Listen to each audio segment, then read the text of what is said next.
Right now, a coup has been confirmed in Guinea Bissau. Now, earlier today, we heard heavy gunfire outside the presidential palace just days after general elections took place. Let's have a listen to that.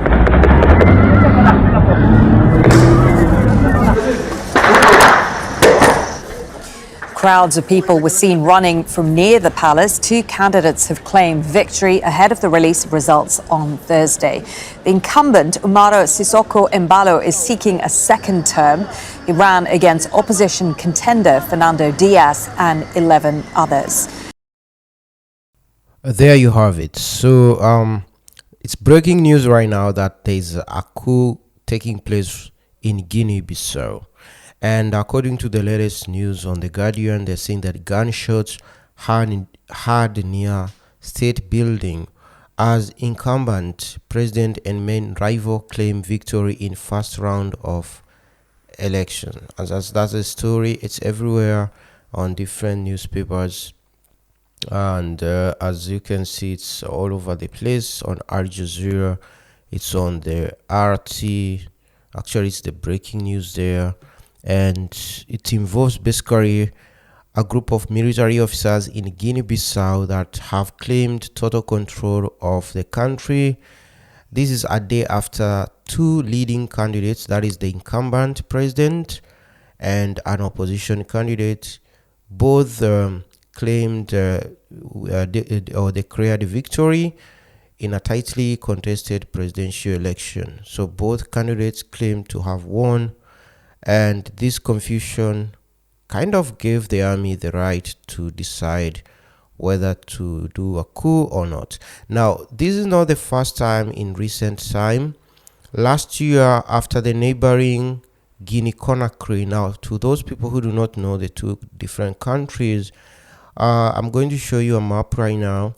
This is West Africa, which I know most of you can easily locate on the map. You know Cabo Verde or the Cape Verde. This is the beautiful island that was a colony of Portugal. And then when you move to the mainland, you have Senegal. And to the south of Senegal, of course, you have Guinea-Bissau on the coastline, which is another place or country that was colonized by the Portuguese. The same guys who are in Cape Verde or Cabo Verde were in Guinea-Bissau, which initially was called the Portuguese Guinea, right? And then to the south of it is the larger neighbor called Conakry. So Guinea-Conakry, which had a successful coup about 3 years ago.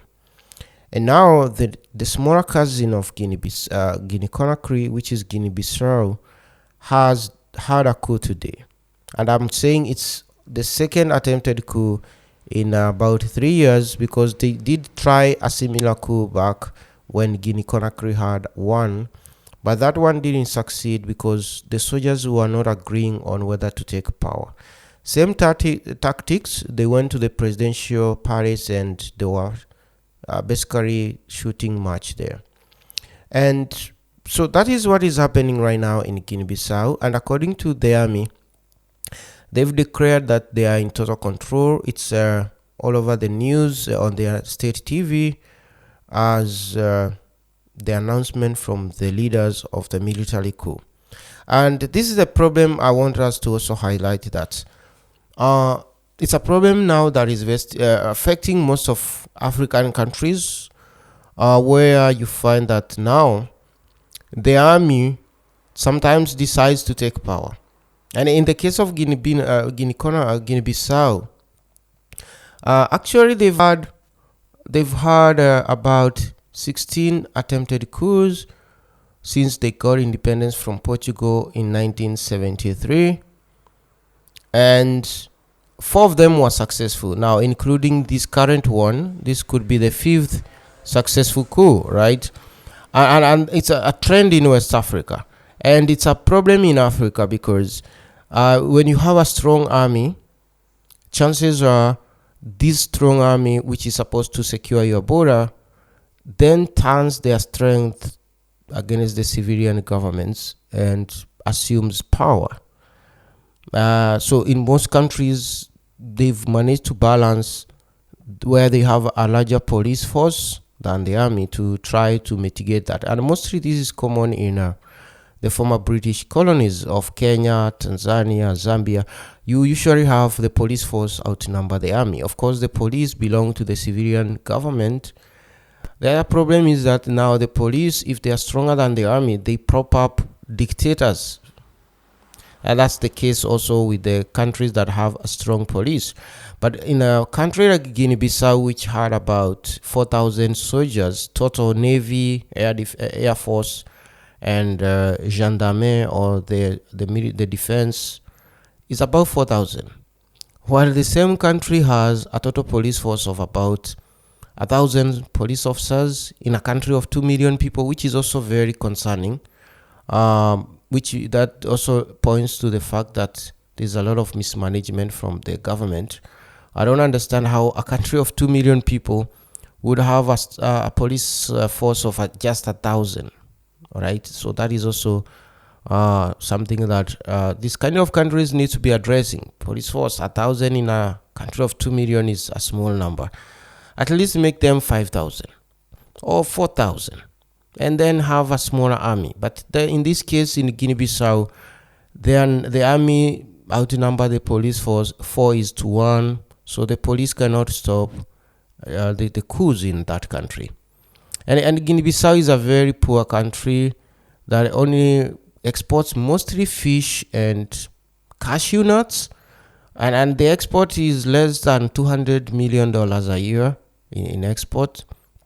Their GDP is also small, so it's a very poor country that actually doesn't have that large number of or quantity of resources in terms of extractive minerals like gold, silver, and stuff. So it's mostly an agricultural-based country, with mostly agriculture being the driver of the economy, and of course heavily reliant on foreign aid. And the current president, who was running again, actually came to power about 4 or 5 years ago, right? And he was really doing good. Not that he was perfect, but he was trying to even attract the foreign aid, right? So today he gave his people also announced that he has been detained by these soldiers. So that means they've really succeeded in taking power, because they've detained the president and his family. And that is the current situation in that country, and it's really concerning what is going to happen after this. And the other problem is that people actually are celebrating this. Africans, I don't know. We should not be celebrating military coups in Africa. That's very dangerous, right? Look at the countries that have done military coups before. The current dictators we have in Africa who have refused to go, actually people who came to power through coups in the 70s and 80s and 90s, and they've managed to stay in power for long because of basically that. So military juntas is not something that we should be supporting. And that's the other problem in Africa.